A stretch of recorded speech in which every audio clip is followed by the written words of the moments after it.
తోసలకండి. నా పేరు ఒలుం ధనలక్ష్మి అండి. మేము డబ్బులు దాచుకున్నామండి మధు గారి కొట్లో. ఆయన ఇప్పుడు సంవత్సరం ఆగాక అడిగాము. అడిగితే ఆయన ఎత్తానని చెప్పి ఇప్పుడు అడిగితే నీ శాతాయం చేసుకోవే అంటున్నాడు.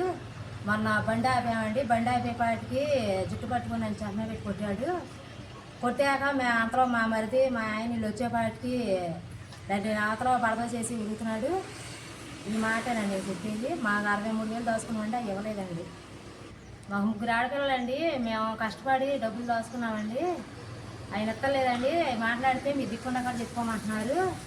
మాకు నాయకులను ప్రభుత్వం ఏమన్నా న్యాయం చేయాలని కోరుకుంటున్నామండి.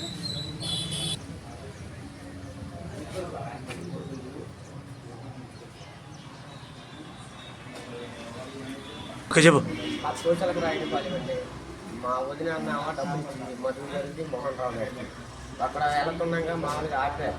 అడుగుతుంటే ఆయన నీ చేతన ఏం చేసుకో, ఏమైనా చేసుకో అని చెప్పి అది చెప్పలేదు కొట్టానంటే అప్పుడు మేము అక్కడికి వెళ్ళామండి. అక్కడికి వెళ్ళేప్పటికీ మోహన్ రావు గారు అన్న ఆయన వచ్చారు. ఆయన ఆ బండి అక్కడ పెట్టేసి వాళ్ళ చేతన ఏం చేస్తారు ఆ సంగతి చూస్తామని చెప్పి ఆయన బండి ఎక్కించుకొని వెళ్ళిపోయారండి.